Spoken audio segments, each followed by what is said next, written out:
guys, it's Andrea Renee for Clever Games. I'm here with Jesse. He's one of the producers at BioWare, and we're talking about Mass Effect 3. So I got to play the demo this morning, and I was so pumped. I told people the only reason I'm going to Comic-Con is to play the Mass Effect 3 demo. How excited are you guys to finally get to show this to the fans? I'm super excited. I'm all about the fans personally, and you know, when we made the demo originally for E3, we kind of hoped that we could get it into fans' hands, and you know, it didn't turn out really like able to do that, and it just wasn't the right venue. But here, this is the perfect venue. This is where all the fans come, and as you can see, there's lineups for days, and we're just so happy to be able to actually hand that controller over and let them play. Let's talk about Mass Effect 3 and what we got to see today. One of the things that I thought was really fascinating were some of the new weapon abilities, particularly the Omniblade. Sure thing. So, you know, one of the things that we've been trying to do in combat a lot was kind of give you the choice of how you want to play. And one of that play styles is kind of the up close and personal. Like the Vanguards, they like to get in there and they have some options. And so historically, you could just kind of hit them with the butt of your rifle or the butt of your shotgun, and that's about it.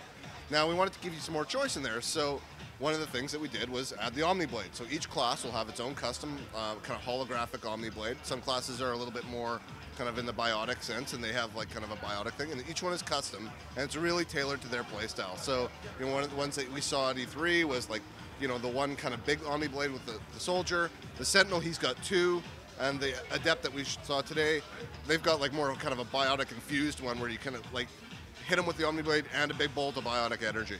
So, speaking of enemies, we saw some new enemies in the level that we saw today. Particularly the ones that I thought were a little daunting were the Cerberus soldiers with the shield. Yep. How many different kinds of enemies are we going to see that we have never seen before? So you're going to see a whole bunch of new types. We showed the Cerberus guys. There's going to be a lot of guys coming back from the old games like Geth and stuff like that. But one of the big things that we're trying to change is not so much the number of enemies, but the types of things that the enemies can do and really open up the possibility space. So like those shields force you to do new and different things, and it really allows the enemies to control the battlefield in ways that you've just never seen before. I really thought they were extremely aggressive. I was like, I've never had them really come up and attack me while I'm in cover before.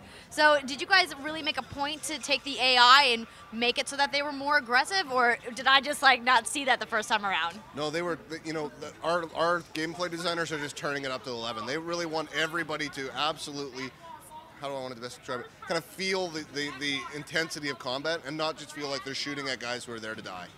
Absolutely. So another thing I want to ask you about is characters.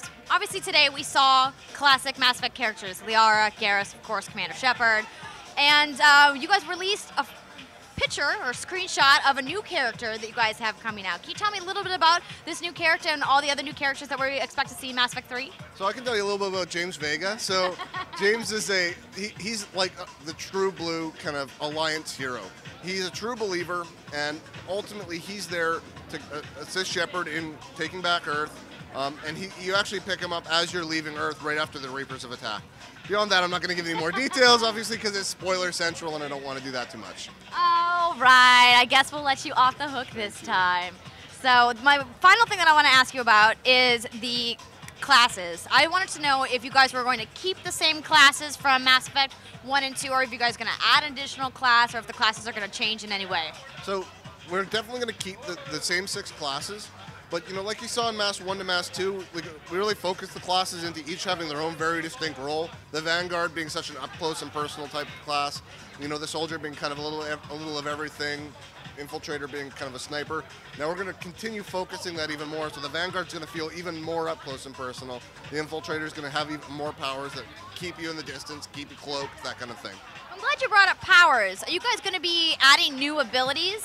Absolutely. So every class is going to have at least one new class ability that's just custom to themselves, as well as each class is going to have those kind of slightly distinct gameplay styles. Like, you know, the Omniblade is a good example where each one has a different kind of heavy melee attack, and they're also all going to have heavy, like, various powers. You're also going to be able to... Craziness at Comic-Con. Totally. So, you know, with each of those powers, you're also going to be able to choose whatever guns that you like to keep that customization right up to you. Awesome. Well, thank you so much for taking the time to talk with me today. We're very excited about Mass Effect 3. It's coming out March 2012, and we'll be sure to bring you more about Mass Effect 3 right here on Clever Games.